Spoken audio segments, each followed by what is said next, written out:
En attendant d'avoir donc Jacques pour la page économie, on va faire notre débat déjà avec Eric qui est installé. Eric, bonjour. Eric, bonjour. Aussi, bonjour. Allez, on avait commencé déjà par évoquer justement cette actualité-là hier.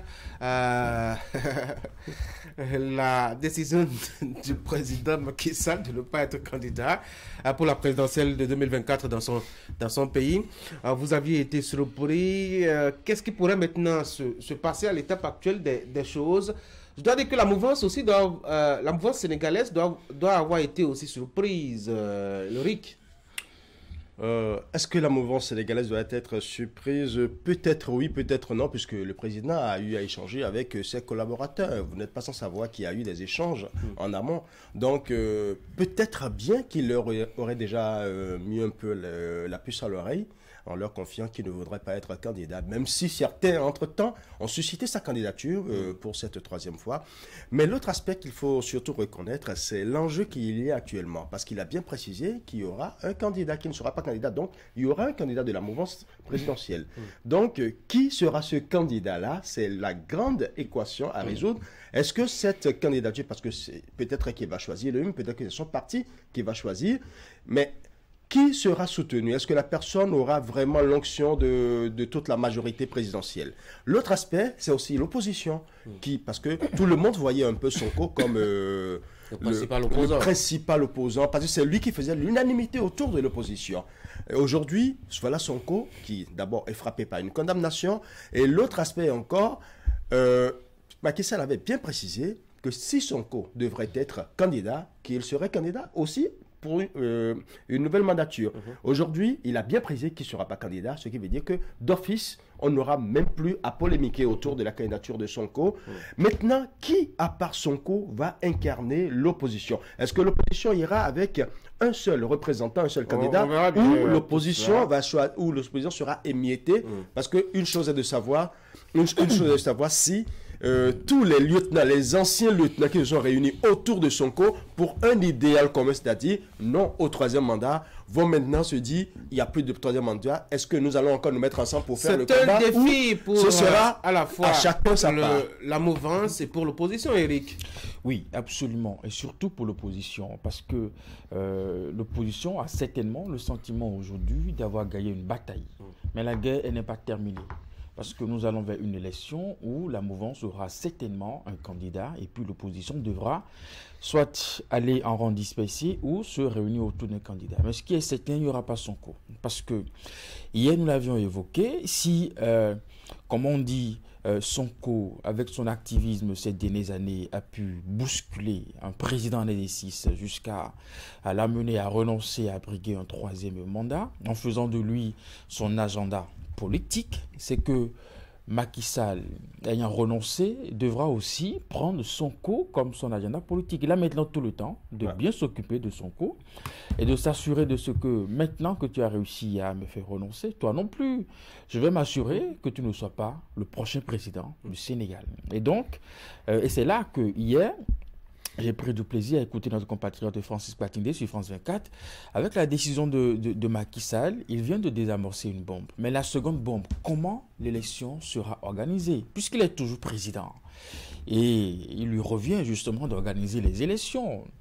Et nous savons que dans nos États africains, avec la faiblesse de nos institutions, un président dispose encore d'éventail, de jeux de mécanismes véritablement pour faire en sorte que le jeu soit à son avantage. Et ça fait partie des inquiétudes qu'il faut soulever. Est-ce que, en étant encore chef d'État, est-ce qu'il va procéder à la sélection des candidats, même dans le camp de l'opposition? C'est encore possible. Est-ce que, justement, dans cette façon d'organiser les élections, quelle marge de manœuvre reste également pour l'opposition à être juste peut-être une candidature de façade? Et donc, je pense que, comme l'a évoqué également quelques Sénégalais que nous avons rencontrés ici à Cotonou, le système Macky Sall peut rester. C'est juste la tête qui peut changer. Est-ce que vous y croyez vraiment à son départ? Oui. Parce qu'on a vu, la question mérite d'être posée, ne vous avez pas surpris, parce qu'on a vu quelque part, juste à côté aussi, oui, on l'a. Il y a une communication, à l'ouest de nous, officielle, une déclaration la plus officielle, et puis après. Eric, on a vu, juste à côté de nous, 2 ou 3 frontières à l'ouest de nous. Pourquoi ne pas nommer directement le pays? Quelqu'un dire qu'il ne sera pas candidat et qu'il va passer le témoin à une jeune génération. Jusque-là, il me semble qu'on n'a pas encore retrouvé la jeune génération. Jusque-là. Est-ce que vous pensez véritablement, est-ce que vous y croyez véritablement que Macky Sall ne sera pas candidat? Le président a fait une décision, a fait une déclaration et je pense que avec le temps, il sera pris au mot. Maintenant, l'aspect que vous évoquez est assez délicat, il faut le reconnaître. Cet aspect est assez délicat, d'autant plus que des informations circulent faisant état qu'il aurait rencontré l'un des guides spirituels et en précisant d'ailleurs que c'est une information dont nous vérifions encore la source, en précisant que s'il doit renoncer, s'il devrait plutôt renoncer au 3e mandat, qu'on devrait faire en sorte qu'il y ait une prorogation de 2 ans de plus pour qu'il permette de régler les problèmes politiques qu'il y a dans le pays. Vous n'êtes pas sans savoir que, je vous explique, vous n'êtes pas sans savoir que les 3 opposants politiques les plus en vue, je veux parler de Aboubacar Sall, de Sonko et de Karim Ouad, sont tous frappés par des condamnations et d'autres sont en exil. Donc, je crois qu'il a réglé le cas Ouad. Le cas Ouad n'est pas réglé le cadre du dialogue. C'est justement ce dialogue national qui est en train de négocier. C'est pour ce dialogue national qu'on est en train de négocier actuellement cette prorogation de 2 ans. Et justement, on se demande, on refuse un 3e mandat. Lui, il parle d'un deuxième quinquennat. En réalité, c'est un 3e mandat. Il refuse un 3e mandat. Et dans le même temps, il parle d'un dialogue national. Un dialogue national pour lequel il demande, il sollicite, parce qu'il n'a pas exigé, il sollicite une prorogation de 2 ans de pouvoir. Est-ce que ces 2 ans de pouvoir vont vraiment lui permettre de créer le climat apaisé pour pouvoir passer le témoin comme cela se doit? C'est une question que nous allons tous nous poser. Et demain l'avenir nous dira. Moi, je veux croire que le Sénégal n'est pas la Côte d'Ivoire, puisque vous faites allusion à quelque part de frontières. C'est vous qui le dites. Justement, parce que nous avons vu Ouattara déclarer justement qu'il ne sera pas candidat, et puis c'est revenu après. Donc, je veux croire jusque-là que le Sénégal n'est pas la Côte d'Ivoire, et que à travers la parole de nos politiques valent ce qu'elles valent. Oui, on peut prendre le risque de croire là maintenant, et puis après être déçu. Maintenant, je pense que cela ne va pas être une bonne chose pour Macky Sall, qui, quand même, dans ce discours, a plusieurs fois insisté sur l'honneur, plusieurs fois insisté sur un certain nombre de principes, de valeurs qui lui sont chers, mais aussi pour son pays, pour son entourage et pour sa famille. Donc, je ne pense pas qu'on ait pu être insistant sur autant de mots, autant de valeurs, et que... Alors, que va devenir Sonko maintenant? Sonko, je pense que son cas, déjà dans le discours de Macky Sall, il faut voir déjà un peu un début de procès. Il faut déjà voir un peu un début de procès parce que il a été ferme là-dessus jusqu'au dernier jour de mon mandat. Je veillerai à ce que les mouvements décisions de justice soient respectées. Les violences que nous avions enregistrées, que les responsabilités soient situées. Quand on commence comme ça dans un discours avec un chef d'État, on peut s'imaginer que la suite, il y aura certainement d'autres procès, certainement. Et oui, Sonko sera certainement sur la table des accusés. Maintenant, est-ce qu'on va lui permettre, dans une justice équitable, de se défendre, n'est-ce pas, avant que je crois qu'il en a eu de se défendre justement. Et donc, je pense que la remise en cause à maintes reprises l'indépendance des juges et leur émission sur le champ politique. Sonko va certainement encore se retrouver dans des dossiers, justement, peut-être même en pleine campagne. Il n'aura même pas le temps de préparer une campagne. Vous savez, hier, je l'avais déjà dit, Sonko est un peu comme l'animal sacrifié pour un idéal. Il faut le reconnaître. Il a certes combattu, comme on le dit, combattu le bon combat. C'est celui qui a été sacrifié pour l'idéal. C'est-à-dire, cet idéal, c'était quoi? D'empêcher Macky Sall de briguer un 3e mandat. Mais l'aspect qu'il faut le plus faire comprendre, c'est à travers la déclaration de Karim Ouad, la réaction de Karim Ouad, que j'ai beaucoup plus vu une certaine nuance. Karim a renvoyé Sonko et Macky Sall dos à dos en disant qu'il a été le tout premier à subir les exactions politiques de ce nouveau pouvoir, mais en son temps, personne n'avait réellement réagi. Mais aujourd'hui, tout le monde a compris qu'il avait raison, mais qui ne soutient pas les exactions qui ont été perpétrées juste pour empêcher Macky Sall de briguer un troisième mandat. Cela veut dire que, quelque part, il se désolidarise des mouvements qui ont créé des violences et tout ça. Il se désolidarise de ces mouvements-là. Ça veut dire que si aujourd'hui, on doit être comptable de ces crises qui ont créé près d'une vingtaine de morts, Karim Ouad ne se reconnaît pas dans ce mouvement. Pourtant, il est de l'opposition. Ça veut dire que, une fois encore, Sonko est sacrifié. Les autres opposants aussi décrient cette violence-là. C'est ce que le président d'ailleurs a dit. Il a dit dans son discours a été assez précis. Quand vous le suivez bien, il a utilisé des mots forts, des mots précis, des mots convaincants. Il dit que jusqu'à ce qu'il passe le témoin, Inch'Allah, en 2024, qu'il veillera à ce que les institutions de la République soient respectées et que les décisions de justice soient respectées. Est-ce qu'on ne va pas dans un nouveau bras de fer? C'est justement, ce sera un nouveau bras de fer, mais de façon plus directe. Ce ne sera plus le peuple face à Macky, mais ce sera plutôt Macky face à Sonko. Mais Sonko sera maintenant réduit à sa plus réduite portion. Vous pensez que la population, les gens qui sont descendus de la rue vont le lâcher là, Eric? Oui, il sera vraiment esselé? C'est l'inconnu de l'équation. Quand on sait un peu comment le peuple sénégalais réagit avec tellement de virulence sur ces questions. Mais après, est-ce que le peuple a eu ce qu'il voulait? Oui. Et le peuple devra se contenter de ça. Est-ce que le peuple voulait seulement le départ de Macky Sall, c'est tout ce qu'on a chanté. Ou par ailleurs aussi l'élection de Sonko.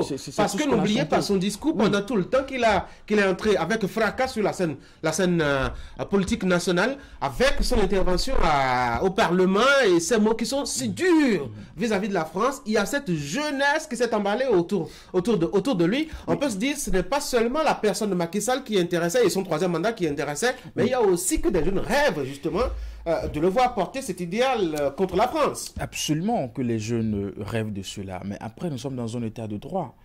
Et la jeunesse devra aussi comprendre que dans un état de droit, on n'est pas, comme on dit, on ne peut pas faire tout ce qu'on veut. C'est pas parce qu'on a une volonté de vouloir véritablement quelque chose que cela doit se faire en même temps. Parce qu'après, ça va devenir de l'anarchie.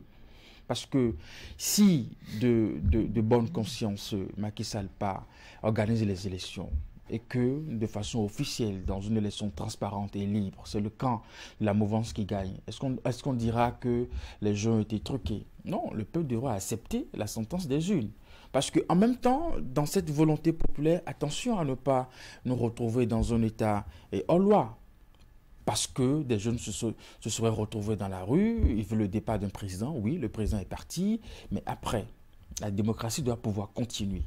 Et c'est en cela que je pense qu'il faut davantage insister sur le fait que l'état de droit n'est pas non plus l'expression d'une volonté forcément populaire.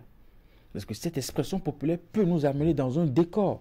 On peut même encore instrumentaliser l'expression populaire de sorte à atteindre un résultat qui ne soit pas en adéquation avec les règles de la société.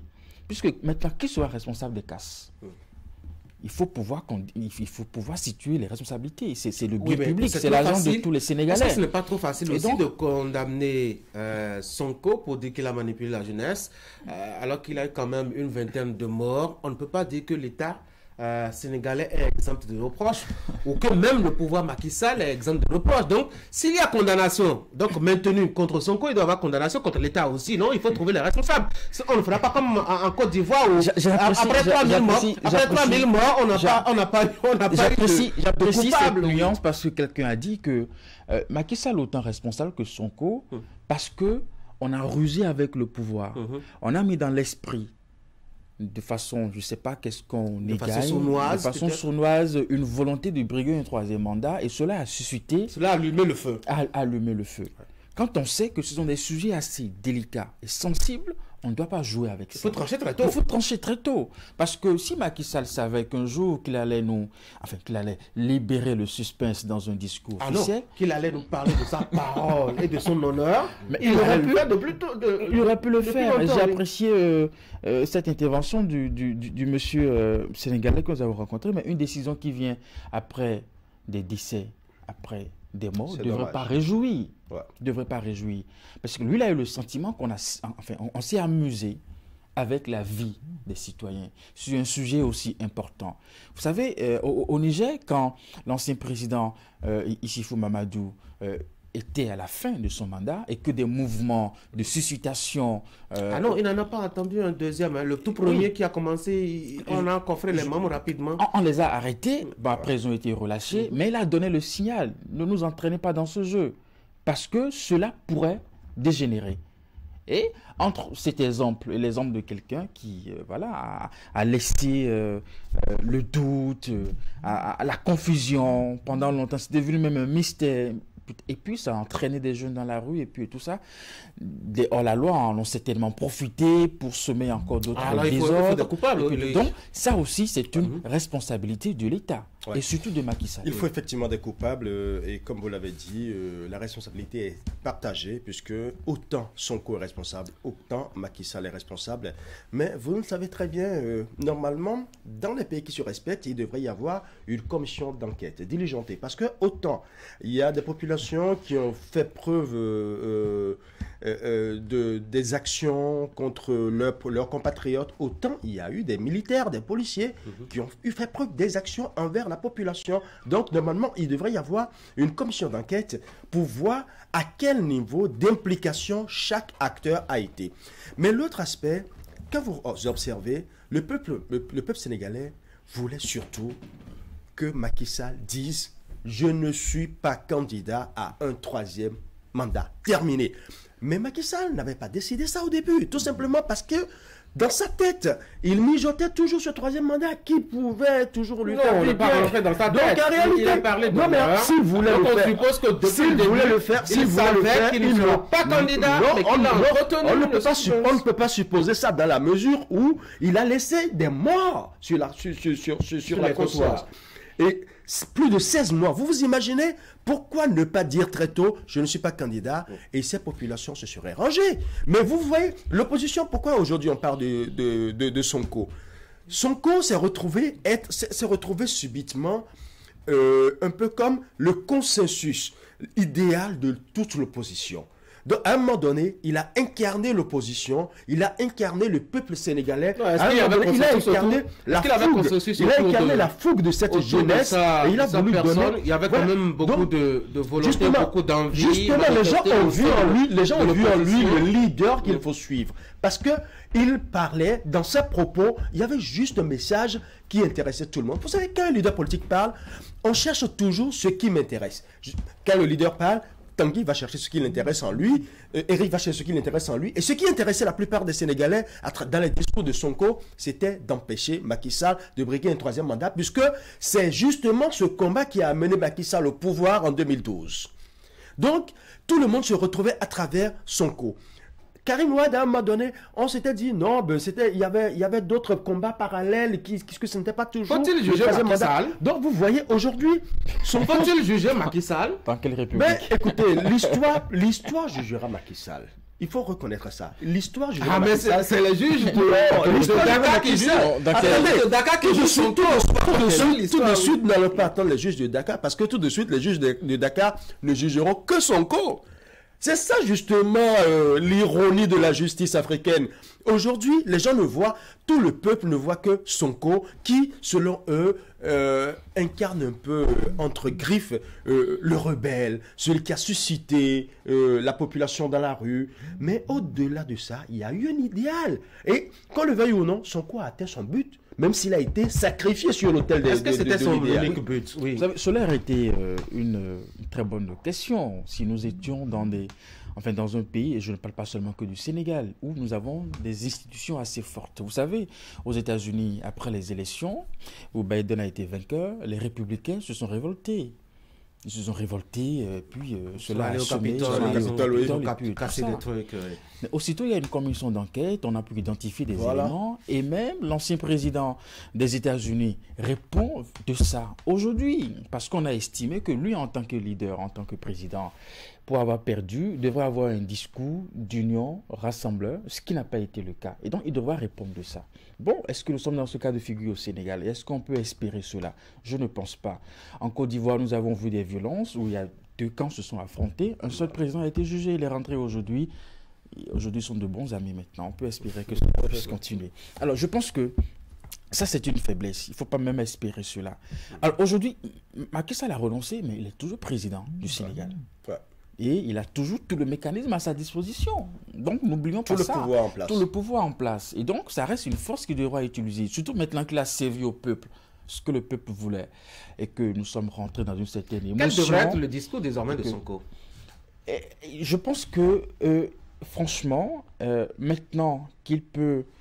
et ça, déjà, c'est ce que j'ai pu remarquer des pro-Sonko qui revendiquent déjà pour eux le renoncement comme une victoire de leur combat. Ouais, c'est un acquis. Mais après, moi, je dis il faut aller au-delà. Une chose est de faire renoncer un président, mais après, une chose est vraiment de s'assurer, est-ce que tout le mécanisme est en train de partir? Là, ce sera un combat à moitié. Mais aujourd'hui, moi, je pense qu'il devra se contenter de ça. Encore qu'il est très jeune, donc il peut regarder l'avenir. La condamnation lui enlève complètement un avenir politique, en tout cas des Non, années présidentielles, non? mais ce n'est pas une condamnation aussi corsée. Je pense qu'on parle de 2 ans. 2 ans, oui. On parle de 2 ans. Encore que ce n'est pas contumace, ce n'est pas encore une condamnation d'une juridiction en tant que telle. Et là encore, il y a encore des points d'interrogation. Bonne et due forme. Encore des points S'il n'a pas d'interrogation. été présent, c'est qu'il n'a pas été présent. Et on l'a condamné, oui. Quel devrait être le discours de Il Sonko devra, désormais? moi je pense qu'il devra mieux orienter son discours, calmer la jeunesse. Oui, dire quoi? Oui, calmer la jeunesse, ça ne sert plus à rien aujourd'hui, puisque ce qu'ils voulaient, ils l'ont obtenu. Voilà. Oui, mais est-ce que quelque part, cette condamnation n'est pas une manipulation quelque part, je dois dire, Lupino? On était parti sur la base d'une affaire de viol, de sous-vêtements, ouais. Pour arriver justement à des affaires de manipulation de jeunes. Je ne sais pas comment est-ce que la transition et la magie a pu se faire rapidement pour qu'on en soit là. Ça veut dire qu'au départ, on n'avait pas un sujet, puis chemin faisant, on a cherché quelque chose. Oui. Est-ce que de ce fait, ce n'est pas une manipulation politique qui a conduit à cette condamnation? Bon, ça, on peut le dire. On peut dire clairement que c'est une manipulation politique parce que vous le savez très bien. Vous l'avez bien dit d'ailleurs qu'on a senti une sorte d'alchimie dans les chefs d'accusation. Et c'est malheureusement ce qui arrive souvent dans les démocraties africaines. Et très souvent, on essaie de trouver des boucs émissaires pour pouvoir éliminer les supposés opposants, candidats qui peuvent vraiment faire ombrage. Quelqu'un a cherché, qui a parlé de 20 ans. Et je pense, je ne voudrais pas m'aventurer sur ces terrains. Et je pense que c'est de cela que Sonko a été victime. Mais l'autre aspect qu'il ne faut pas perdre de vue, aujourd'hui Sonko doit avoir un discours rassembleur. Il doit tenir un discours, parce que le vrai combat qu'il a commencé par mener, commence par donner d'autres fruits. Donc, il faut maintenant qu'il change directement son discours pour être beaucoup plus rassembleur. Parce que quand on regarde toutes les violences qu'il y a eu, on ne voit que Sonko devant. C'est l'image que Macky Sall a fait ressortir en réalité. Sans oublier qu'il fait aussi partie de cette violence-là. Il est carrément un amplificateur de cette violence-là. Oui. Mais maintenant, aujourd'hui, si Sonko doit pouvoir redorer son image, il faut qu'il appelle le peuple sénégalais à l'apaisement. Il faut qu'il ramène les jeunes beaucoup plus à la consolidation d'un idéal de l'opposition. Parce qu'autrefois, c'était lui l'idéal de l'opposition. Avec cette condamnation qui pèse sur sa tête, comme l'épée de Damoclès, il faut aujourd'hui que rapidement l'opposition se réunisse pour redéfinir quelqu'un qui puisse réellement incarner cet idéal-là. Parce que si l'opposition va en rang dispersé, il est très peu probable que l'opposition puisse prendre le pouvoir, ça c'est clair.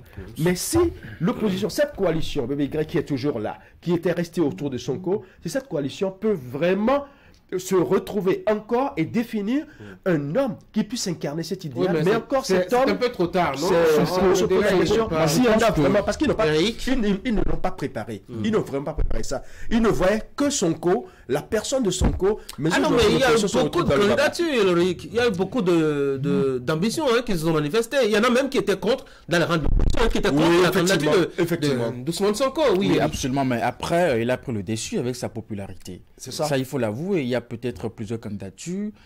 Mais personne n'a la popularité de Sonko aujourd'hui. En tout cas, dans l'opinion, surtout au niveau de la jeunesse. Mais je pense que Sonko devrait être réaliste. Même en politique, ce n'est pas tous les combats qu'on gagne. Il devra se contenter du renoncement de Macky Sall. Ah oui, simplement comme ça. Moi, je pense. Mais il est si jeune, il a un avenir. C'est penser sage en même temps. Et puis, c'est penser sage. Macky Sall a déjà été président, enfin, au moins une fois dans sa vie. C'est penser sage, ça. Il devra se contenter de ça et voir l'avenir. Parce que la carrière politique d'un homme, ce n'est pas seulement du surplace et de là maintenant. Il y a ces dernières années, le discours était orienté départ Macky Sall, départ Macky Sall, départ Macky Sall. Oui, ok, d'accord, c'est venu maintenant. Calmons le jeu, ok. Et acceptons la condamnation. Acceptons. Allons en prison pour 2 ans. et puis oublions notre avenir politique. Nelson Mandela a fait que ça. Il est revenu. Ah non, il a dit, je suis d'accord. Oui, je suis d'accord. Il est revenu. À Sonko de faire 27 ans aussi. Il est revenu. Heureusement que ce n'est pas 27 ans qu'on lui donne. Il est revenu, il a dirigé l'Afrique du Sud. Il a été l'un des présidents africains les plus en vue, n'est-ce pas? Donc je pense que pour l'intérêt du Sénégal, Sonko devra remettre la balle à terre. Parce qu'après, il y a des enjeux au niveau du Sénégal que j'ai pas envie de dire qui dépassent un peu son leadership. Vous savez, il y a le gaz là maintenant. Et quand vous voyez un peu, et là on a compris que si Macky Sall devrait revenir, le gaz est au cœur, n'est-ce pas, pour être au cœur de son retour, parce qu'il y a beaucoup d'argent maintenant dans cette affaire du gaz. Alors, il y a une puissance qui voudra certainement mettre la main sur la gestion de cette ressource, mais il faudra avoir à la tête de ce pays quelqu'un avec qui on peut discuter librement et facilement. Et ce n'est pas Sonko. Est-ce que, justement, quelque part, dans cette bataille Sonko-Macky ou Macky-Sonko, il ne faut pas voir au-delà des Sénégalais, peut-être d'autres puissances occidentales, et principalement celles qui sont omniprésentes, en tout cas sur les lèvres sénégalaises. Est-ce qu'il ne faut pas voir la France? Parce que, justement, le discours, pour commencer, de Sonko, c'était d'aller contre la France de façon frontale. Et d'ailleurs... Et puis en face, on avait Macky Sall qui, à la limite, était comme on le voit exactement à l'image du président ivoirien, comme en tout cas deux pions de la France en Afrique de l'Ouest. C'était donc, je dois dire, un clash entre les pro-Centrafrique, oui, France-Afrique, pardon, et les anti-France-Afrique. Et on dira que peut-être la France a perdu. Bon, tout de suite dire que la France a perdu, c'est aller très vite en besogne parce que il y a un combat qui a été fait et le combat se mène toujours dans l'ombre. Jusque-là, nous ne savons pas encore qui va remplacer Macky Sall. Donc, dire que le combat a été perdu, je ne peux pas... oui, mais tout au moins, cette bataille-là, elle est perdue. Non, mais écoutez, la bataille, ce n'est pas par rapport à la personne, mais c'est par rapport aux intérêts qui sont derrière les personnes. Là, je ne parle plus d'une personne. Vous savez, le sucre attire toujours les petites fourmis, et vous savez toujours que l'abeille butine toujours les fleurs, et quand il y a des intérêts, quand il y a des richesses quelque part, on sait comment ça se passe en Afrique. Et quand vous avez bien parlé de la mère patrie et qui, à un moment donné, vraiment s'est mis dans la bataille. Et quand vous regardez les mouvements de protestation, quand vous écoutez les cris de ces populations, qu'est-ce que les populations disent? Non à la France. En fait, il y a Macky Sall devant, on met Macky Sall devant, mais on dit non à la France parce qu'on voit à travers Macky Sall la manipulation de la France. Donc aujourd'hui, est-ce qu'on peut dire que tout de suite, si Macky Sall renonce à un troisième mandat, s'il renonce à son troisième mandat, si on renonce à son troisième mandat, la France à travers sa personne, tout n'est pas encore perdu. Il y a un problème, il y a un aspect qu'il ne faut pas perdre de vue. Qui remplacera Macky Sall? Est-ce que c'est toujours un pion, une personne que la France saura toujours utiliser contre le Sénégal? C'est la question qu'il faut se poser. Oui, vous savez, Macky Sall n'est pas le seul leader. peut-être à avoir composé avec cette puissance occidentale. Vous savez, à chaque fois qu'on se rend compte que qu'on est en train d'aller à la fin avec un leader, on reconditionne quelqu'un d'autre. Très rapidement. Très rapidement. Et puis le système évolue. Et donc, ce n'est pas une erreur de ne pas voir l'appétit ou l'intérêt de la France dans ce qui se joue au Sénégal. C'est une évidence. Et puis, vous voyez, après le sommet de Paris, j'ai été chercher un peu les prises de parole des différents chefs d'État, un peu tout ça. Vous verrez qu'en Afrique de l'Ouest, nos chefs d'État sont restés silencieux. Absolument. Bon, je peux comprendre que Ouattara peut-être et Macky Sall ont bien joué leur rôle, n'est-ce pas, de contrôler certainement la frustration de leurs collègues présidents des autres pays, voyez-vous. Les propos les plus virulents sont venus de l'Afrique du Sud, de l'Égypte, du Kenya.